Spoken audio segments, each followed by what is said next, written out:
Hello, Duke fans, and welcome to episode 202 of the Duke Basketball Report podcast. It is Wednesday, March 25th, 2020. The social distancing continues, but we will still be coming to you for all kinds of Duke-related discussion. So we hope that you enjoyed the most recent episode that we did where we looked back at the 1992 East Regional. It was a lot of fun for us to do. So hope you enjoyed that. But today we've got a fair amount to get to before we get to player news and the stats prediction game results. Of course, we have to introduce ourselves. I am your host for this episode, Sam Klein. I am coming to you from my lonely apartment in Durham, North Carolina. I am joined, as always, by Donald Wine in Washington, D.C. Donald, how you holding up? Well, guys, first off, I am not in Washington, D.C. I escaped the shelter in place in my 300 square foot apartment. I am in Charlotte with some friends from soccer who were gracious enough to take me in. And so I am riding out the quarantine with them for the next week or two or however long this goes on until they kick me out. So I am here for now, enjoying the lovely sunny weather and, of course, their dog. Is it sunny down in Charlotte? It ain't going to be a week or two, Donald. It's going to be longer. It's pretty gross here in Durham. So it was gross yesterday, and the sun just poked out about an hour or two ago, and it looks marvelous. After this is done, I'm going to go outside. Wow. All right. It's gorgeous in Atlanta. Let me tell you.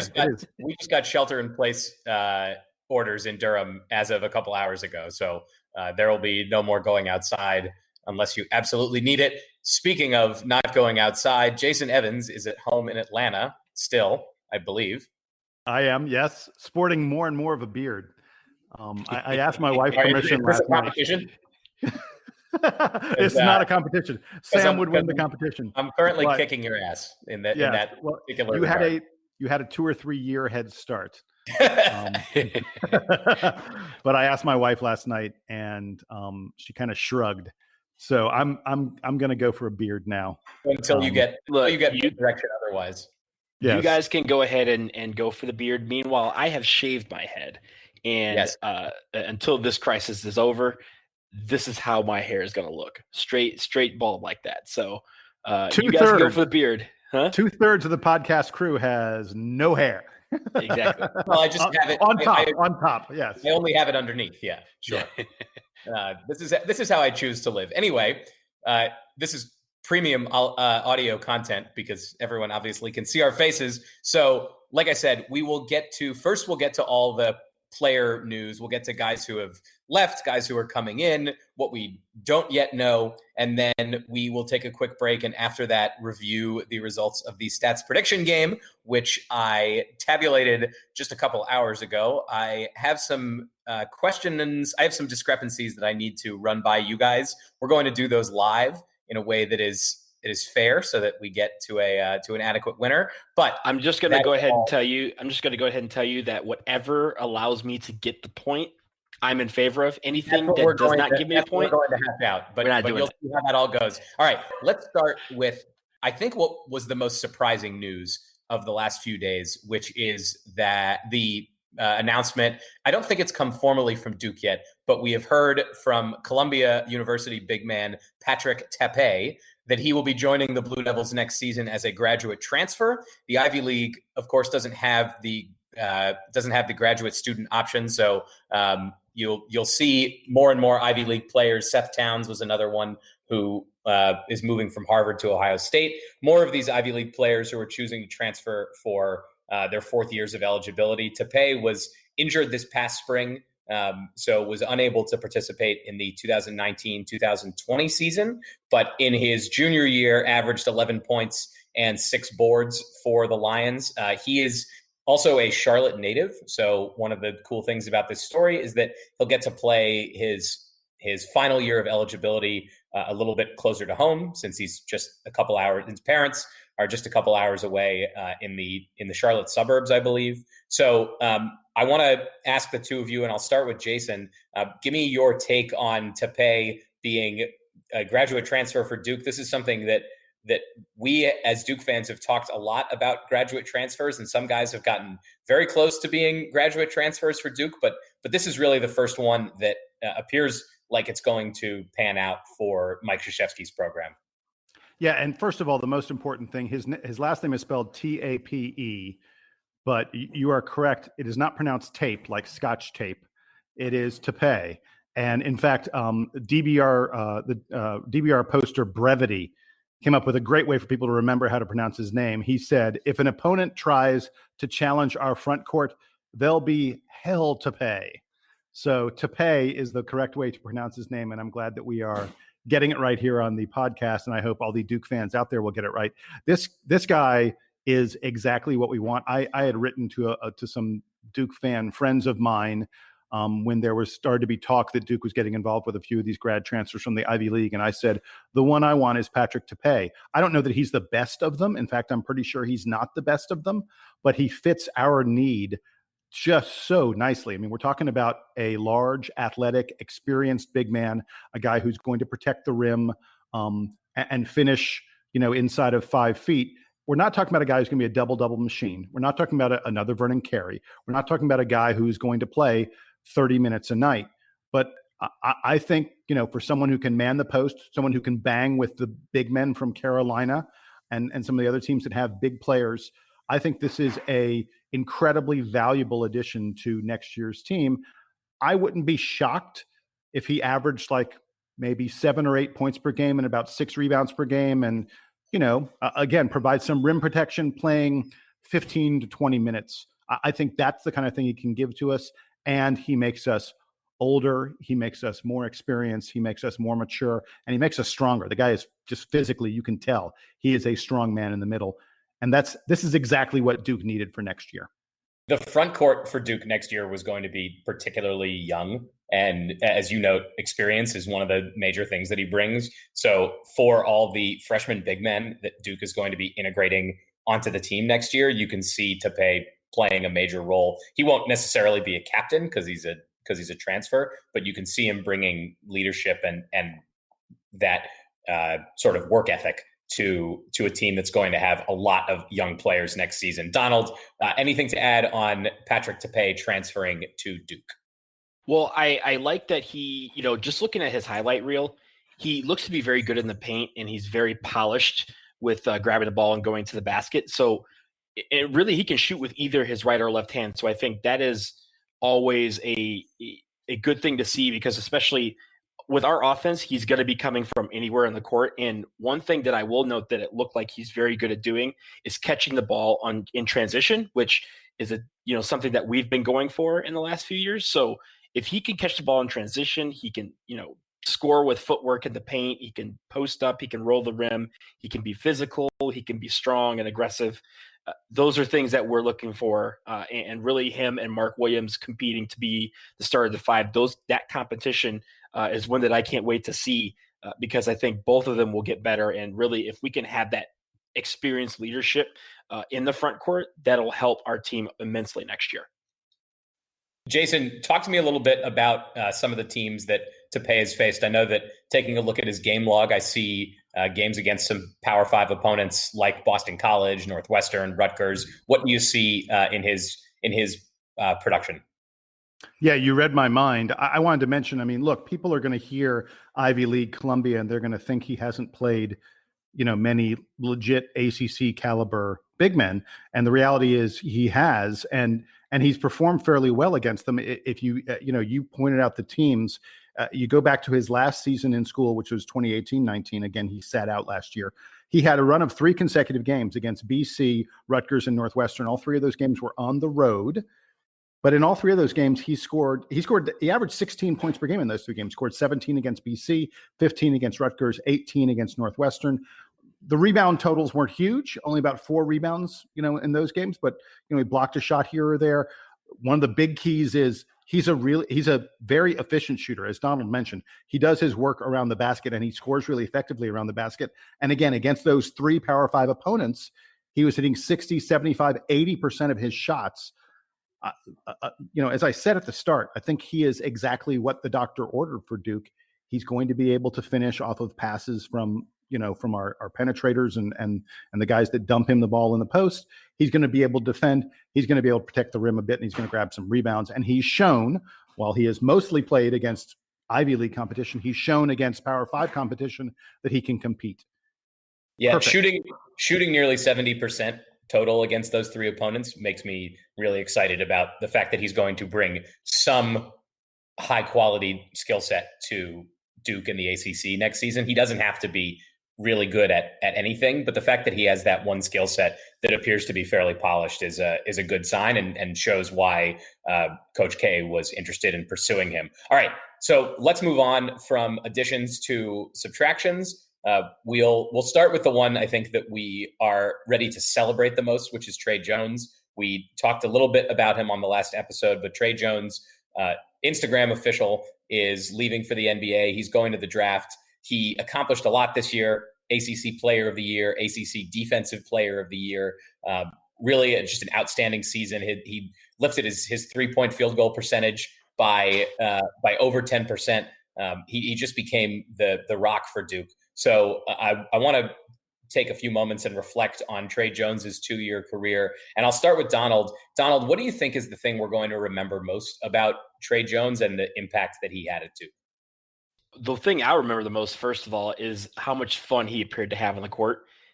Especially this year, there were definitely times where you could see his smile. You could see him just like kind of laughing as he's playing, because to him, this was just a lot of fun. And coming back for his sophomore year, he was focused on the things that you mentioned, being Defensive Player of the Year, being the best player in the ACC, being one of the, All-Americans, but also trying to go for that national championship. And that's probably the one thing that we will regret the most, is that he was robbed of that opportunity to go for that title that he came back to seek. So, but really just his awareness, his ability to pass, his ability to run transition, and on defense, his ability to just completely suffocate one of the best players on the floor every single night is what is going to translate to the next level. Those are things that he can always get better at, and he's already good at all those areas. So I am sorry to see him go. I'm sorry to see him go under these circumstances, but we knew that we had maybe one more year with him this year, and I really enjoyed getting to watch him play a second year in Durham at Duke University. So best of luck to him in the league. It sounds like he's going to be probably late first round, early second round in that area. But hopefully if they do workouts and stuff, he can move up and probably get into that late first round, if not early second round. Yeah, I think that when you talk about his draft stock and also talking about things I'll remember the most, the way that he acquitted himself against Cole Anthony in the UNC games really stands out for me. Anthony obviously is projected to be a very high pick in this summer's NBA draft, and Tre Jones really played well in both of those games against UNC. In particular, the first one where he made all the big highlights for Duke to win the game. So for me, I think those big highlights will be the thing I remember most about Tre Jones. I think the only bummer for me is that we won't get to see him come back and compete in the NCAA tournament again. I think I mentioned this, I was sort of holding out hope that he was going to feel the most regret about the season being canceled and decide that it might be worth it for him to come back for one more year, give it another shot, and maybe try to do the Jay Williams, graduate in 3 years, win National Player of the Year, and win a national championship. I was hoping that he was going to be on that plan, but alas, it's not to be. He has his professional career to look out for, and I am sure that he is going to be one of those Duke players that Duke fans continue to cheer for well into his NBA career. Jason, what do you want to add on the 2-year career of Tre Jones? Him on the defensive end, we're going to miss him on the offensive end, and Donald said the joy of watching him play was really special, and that probably is what I'm going to miss the most. He was a guy who you could tell worked at his game. I mean, the degree to which he improved his outside shot, his offense from freshman to sophomore year, showed you that this was someone who knew what he had to get better at, and then he worked on getting better at it. There is not a long list of players who won ACC Player of the Year and Defensive Player of the Year. You don't replace someone like that. As much as we're excited about next year, as much as we look to the roster next year and think about how the different pieces are going to fit together and what that team can be, we will not replace what we lost in Tre Jones. and he has a special place, as far as I'm concerned, in Duke lore. At least partially because he's sort of one of the first guys who could have been a first rounder, at least in recent years, and decided to come back and stay for a second year. And we know he had goals that he was not able to achieve because no one was able. But God, it was great to watch him try, and we'll love him for what he did in his 2 seasons in Durham. Yeah, I think that the other thing that we maybe even forget about is that his freshman year, while he was notionally the point guard on the team, Duke had Zion Williamson and RJ Barrett, who were very capable of handling the ball and initiating the offense and even guarding on the perimeter, Cam Reddish as well. So while Tre Jones was an effective member of that team his freshman season, he was not the all over the court dynamo that he became his sophomore year. As I was looking back at the stats from this season, do y'all know that Tre Jones was like the 3rd leading rebounder on this team for Duke? I mean, he was all over the place for the Blue Devils. He wasn't just a scorer. He wasn't just a facilitator. He wasn't just a defender. He was everything. And stat stuffer. And, totally.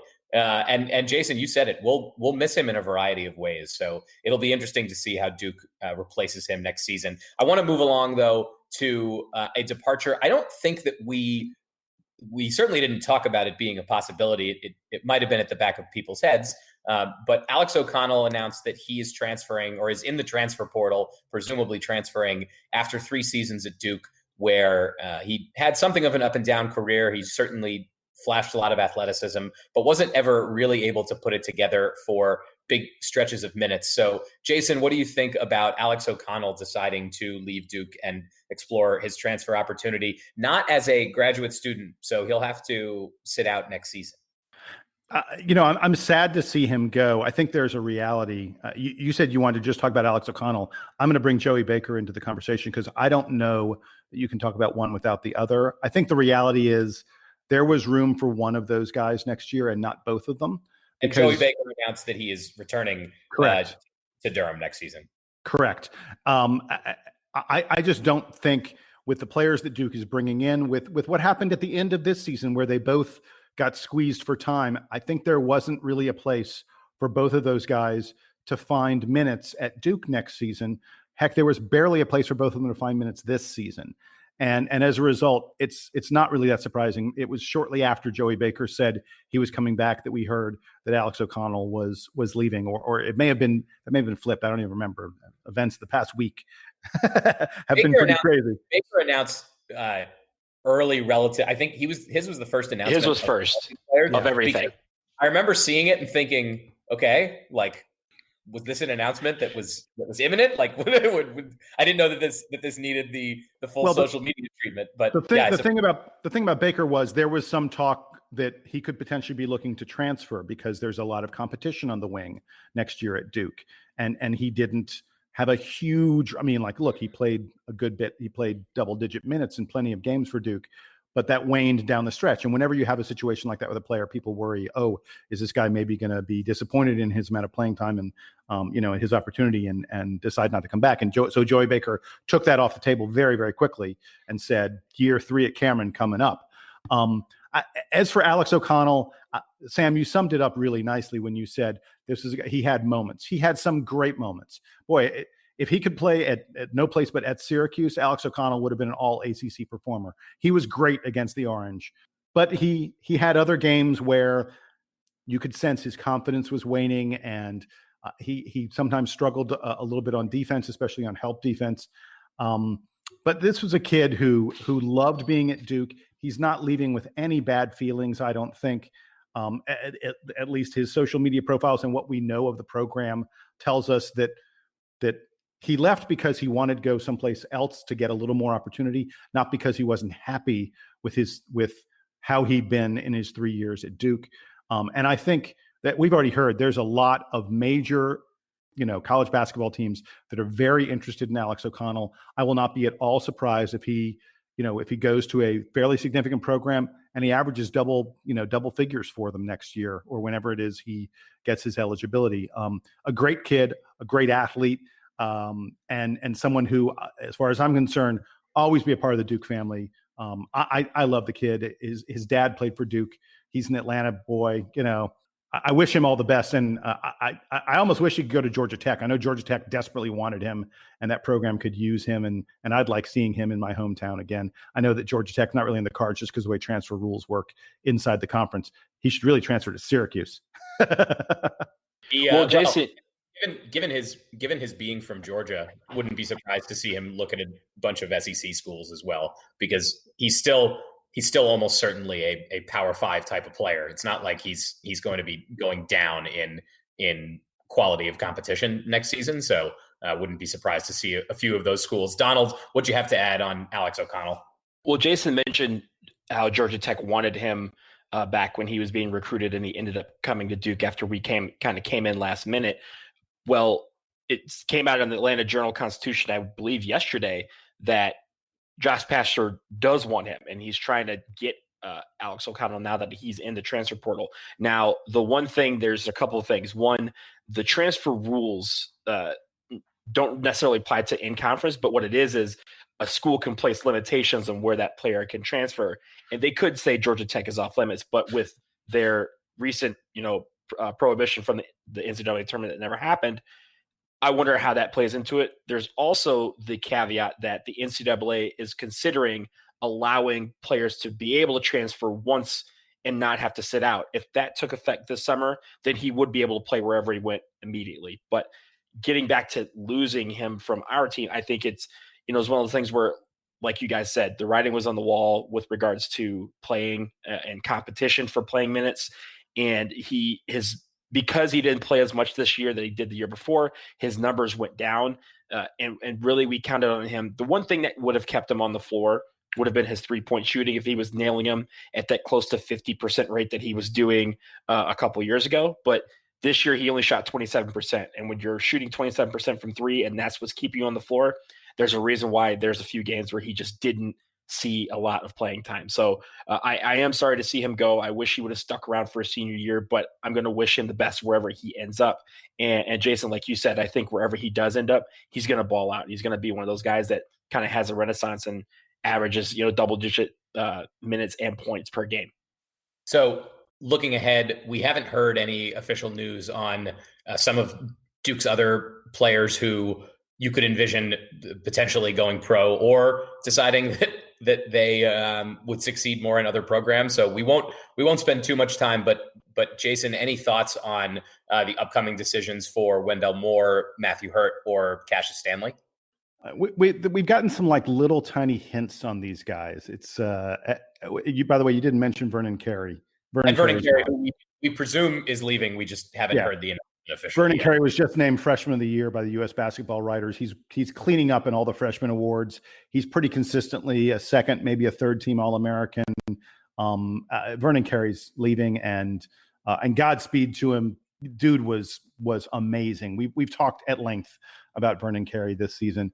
In terms of the other guys, we got a little hint about Wendell Moore. I mean, he posted something on Twitter or Instagram, I forget where it was, where he said he took a picture of Cameron and he said, gone for now, but I'll be back soon, or something to those effects. And people looked at that and they said, well, isn't that him saying he's going to be back at Duke? There's been a ton of talk that Wendell Moore is coming back. I don't know if he feels like he needs to make an official announcement. I would say that if he decides to leave at this point, it would be a pretty big surprise. The other guys, Matthew Hurt and Cassius Stanley, are the ones who are really up in the air. There had been some talk that Matthew Hurt might be looking to transfer. Apparently, people close to him have said that's out of the card. He's not transferring. They haven't said he's not going pro, but they said he's not transferring. And with Cassius Stanley, there was this weird little moment a couple days ago where Joey Baker was doing an Instagram chat, and Joey Baker kind of implied that we were going to get a second year out of Cassius Stanley at Duke. Now, these Duke kids are trained in social media. They are aware of everything they say. And I have to wonder if Joey Baker would have said something like that if there weren't some tea leaves to indicate that Cassius was thinking strongly about Jason, perhaps coming back. I think that would be a surprise. I think also one of the things that kind of led to this kind of rumor mill churning is, I believe when Joey Baker announced that he was coming back on his post, I think Cassius Stanley it had somebody who's like, yeah, let's get it. Something that would imply like, let us, like the two of us dominate next year. And it was a very small, but quote or response, but it was something that obviously people are like, wait, let us equals us. That means two people. Does that mean you and him are going to be playing next year? And that's kind of what has fueled this as well.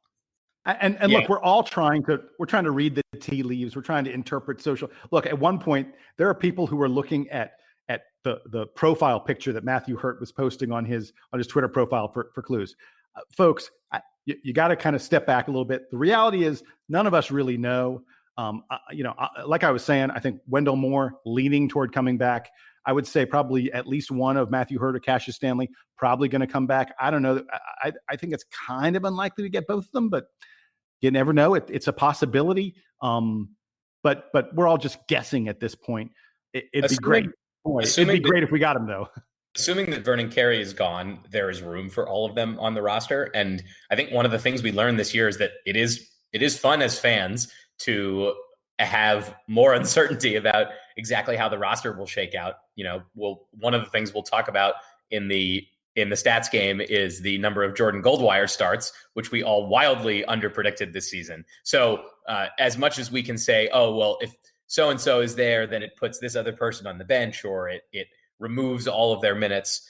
We really don't know until the season comes around and the guys really start to get playing on that particular team, because as much as we think we know from this season, everything changes with a whole new crop of freshmen next year. Donald, give me a final word on all the roster changes or potential changes before we move on.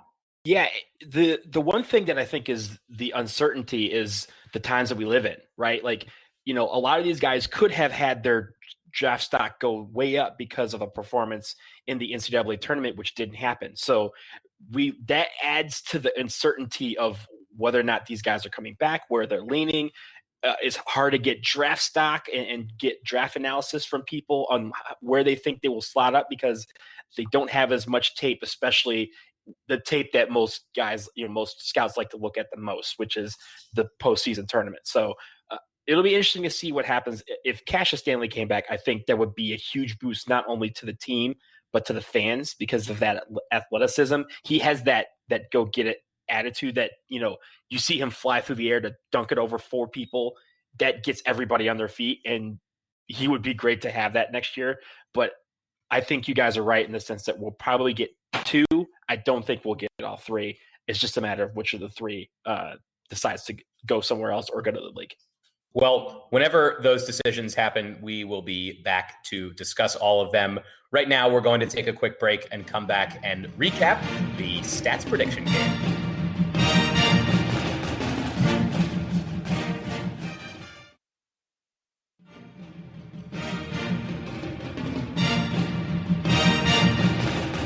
All right, guys, we are going to do our traditional end of season roundup in the form of the stats prediction game, which we've done the last few years. And I'm sorry to say that we still haven't followed up to purchase the trophy that we said that we were going to buy last year. So to our listener who promised the Joey, we're working on it. And now we have more time than ever to devote to things like that. So we will be back in touch with images of the trophy as soon as it is procured.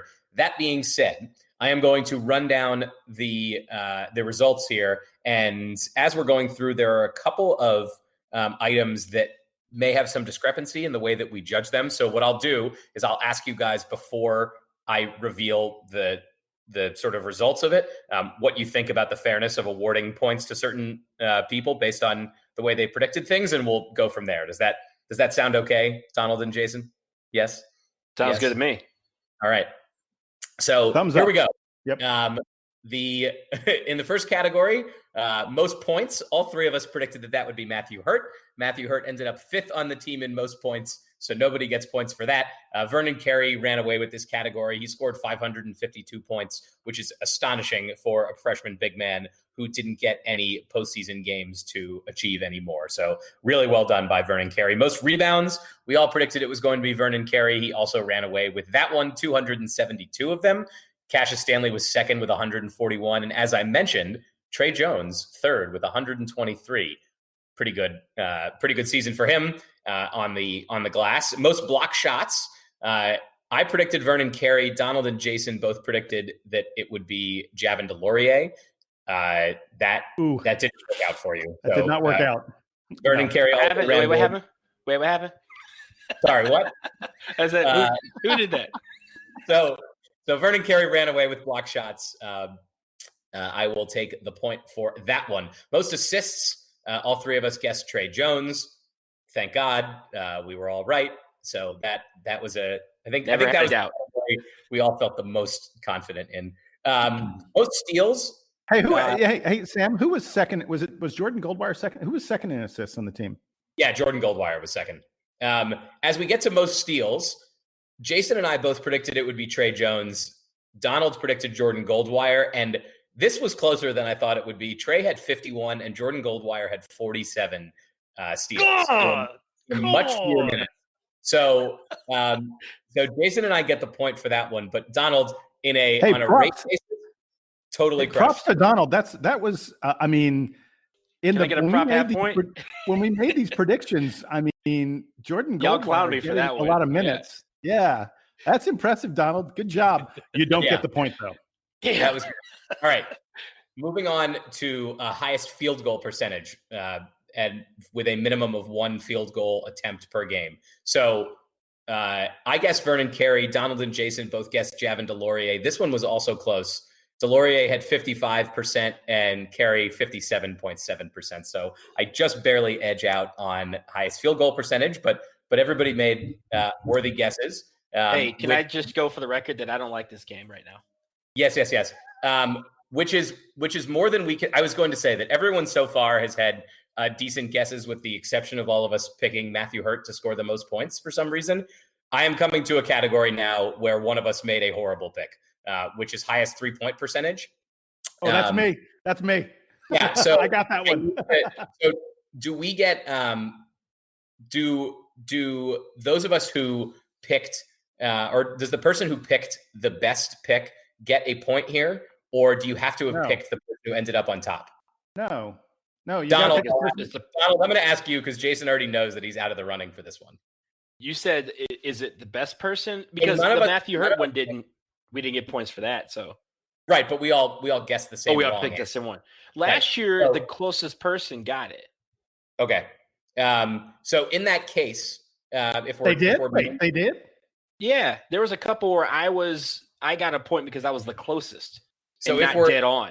If we're abiding. Wait. So hold on. Now we did closest when it was like, hey, how many minutes will Joey Baker play or something like that? And we said whoever comes close, because guessing. But we were asked to pick the highest 3-point field goal percentage on the team. So if you didn't get it, if you didn't get that right, you got that wrong. All right. Okay. That's the way I think. I feel like that's the proper way to do it. We weren't asked, again, if we're asked to pick something that's a large number and we're trying to come closest, like for an individual, how many block shots will someone have, that kind of thing. I think that's the closest. I don't know that, like, for example, on the Matthew Hurt thing, I mean, let's say two of us had picked Matthew, for top leading scorer, two of us had picked Matthew Hurt and one of us had picked Jordan Goldwire. I wouldn't say the two people who picked Matthew Hurt, who finished 5th on the team in scoring, should get a point over the guy who picked Jordan Goldwire. I mean, that's silly. Okay. None of us got that right. That's fair. None of us even came close to getting it right. Despite Jason knowing where he stands on this question, I guess I'll defer to that logic. I think it makes sense. So it could bite me in the butt later on. It could. I am making my stand regardless of what will happen in the future. All right. So right, but you've got the bird in hand here as opposed to the two in the bush that you don't know about. So with that said, Donald and I both picked Matthew Hurt as having the highest 3-point field goal percentage. Hurt did average 39.3%, which was 3rd on the team behind Joey Baker and, of course, Justin Robinson. Justin. Right, sorry. Jason picked Alex O'Connell, who ended up 9th on the team in 3-point percentage. He shot 27.3% from beyond the arc this year. So, Jason, I almost want to remove a point for making such a bad point. We'll let it go. All right. Wait, real quick with Justin Robinson. Did he make the number? Yes. Was it half attempt per game? Minimum half a 3-pointer per game. He made I think he took 21 3-pointers this season. Okay. He actually took more threes than Wendell Moore did this year. Justin Robinson took more 3-pointers than Wendell Moore did. Just let that stew on that for a second. Yeah, okay. All right. Speaking of 3-pointers, Tre Jones' 3-point percentage. So last year, Tre Jones averaged 26% from beyond the arc. We talked coming into the season about how his improvement in that particular area is going to be huge for Duke. He ended up averaging 36.1% this season. Jason had guessed the lowest at 30.5. I was just above him at 31. Donald guessed 35%. So Donald was very close to getting Tre Jones' exact 3-point percentage this year. So Donald gets the point there. All right, we're coming to one of the really sad ones, which is total wins. Of course, skip that one. Skip that one. Wait. Skip that one. Hey, we can't count it. I mean, we played 10 less games than we were supposed to. 9 less games than we were supposed to. No way. No way. Toss it out. If you wanted to know, Duke won 25 games this season. I got the closest. I won't take the point for it. Move the category. True road wins, we were able to finish the season because we did get through the entire regular season. Both Donald and Jason correctly predicted that we would win 7 true road games. I predicted that we would only win 6. So I was generally pessimistic on winning this season relative to the two of you. So you get the points for true road wins at 7. Pretty good. Duke was just able to meet your total. ACC terms and teams in the tournament. We will remove this one as well because we don't. We were all wrong, though. I think we were all horribly wrong. So the two of you both guessed that there would be 7. I guess there would be 9.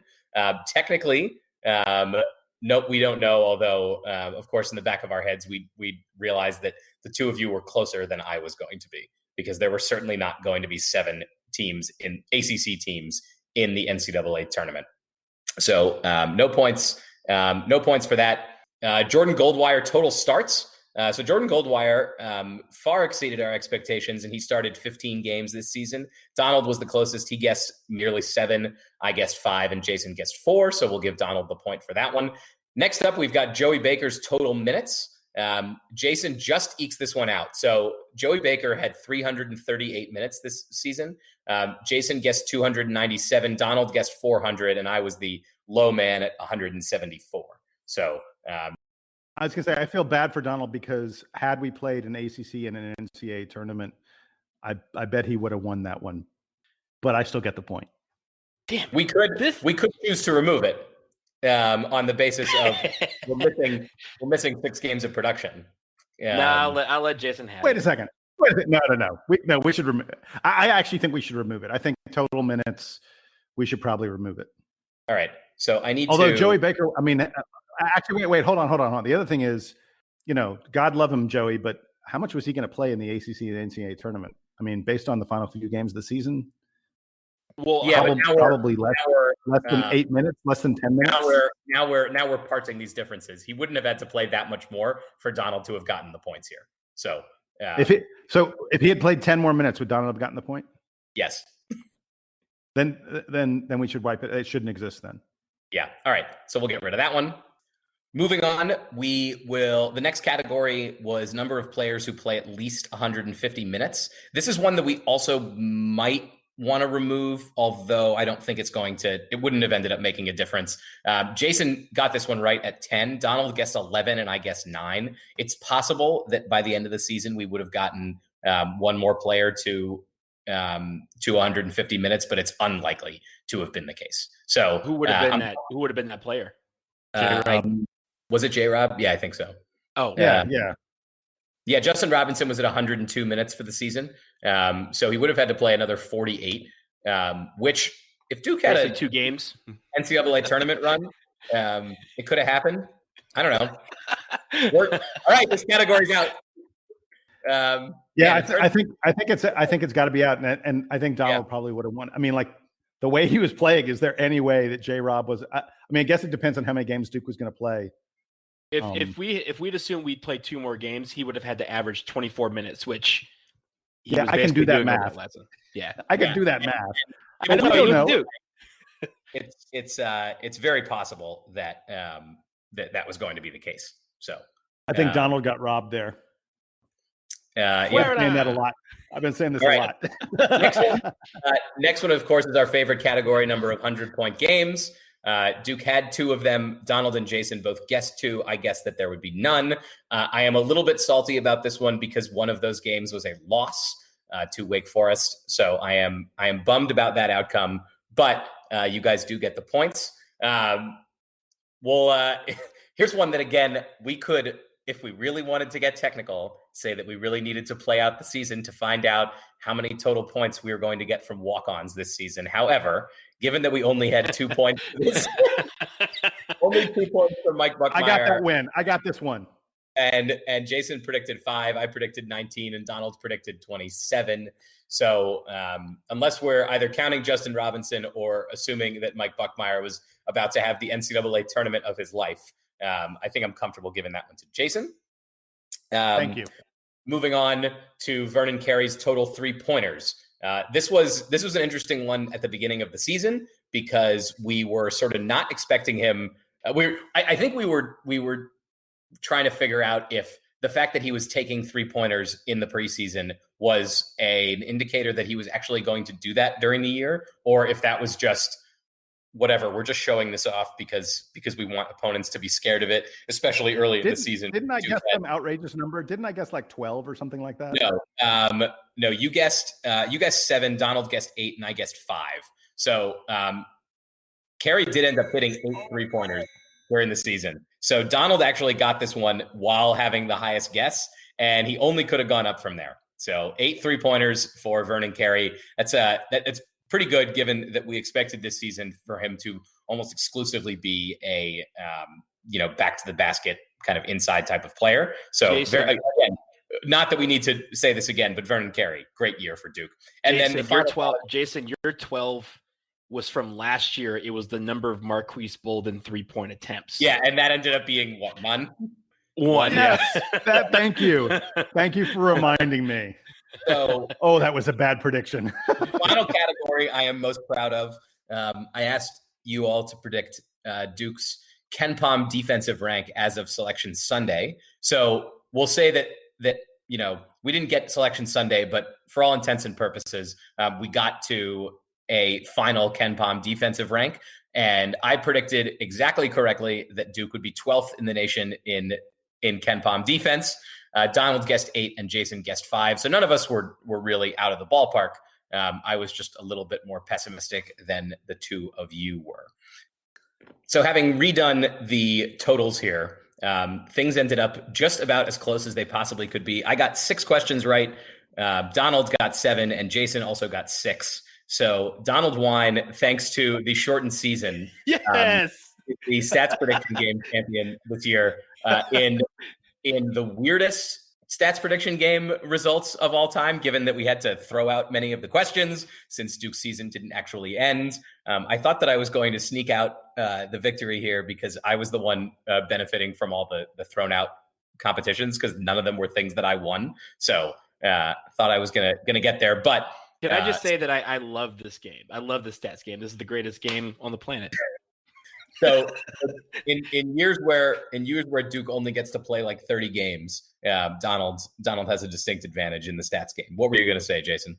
Next year we need to ask people to send in suggestions for the sort of obscure stat stuff that we come up with, because those are the most fun. Yeah, sure. So we will we'll bring this back next year. Not now. Next year. Right. Hey, we'll worry about that whenever college basketball returns, because you know what? We don't really know when that's going to be. So anyway, congratulations to Donald on his victory this season. And I think that is going to do it here. We have been on for plenty of time for all of you. We'll be back, as I said, at some point in the near future when we get more news about roster turnover or guys going to the NBA, transferring, announcing they're coming back. All of that stuff we'll be back to talk about. Of course, if there are any updates on the NCAA front as far as how the organization is dealing with the effect of coronavirus, we will be back to talk about that. We know that everyone is holed up at home as they are supposed to be doing. And so if you have any questions for us, make sure to email them, dbrpodcast@gmail.com. Again, dbrpodcast@gmail.com if you want to get in touch with us. There are certainly tons of airtime available these days for us to answer listener questions. So with that, for Donald Wine in Charlotte and for Jason Evans in Atlanta, I am Sam Klein, coming to you from Durham, North Carolina, home of Duke University and the Blue Devils. This has been episode 202 of the Duke Basketball Report podcast. We will talk to you again soon. Duke Band, take us home.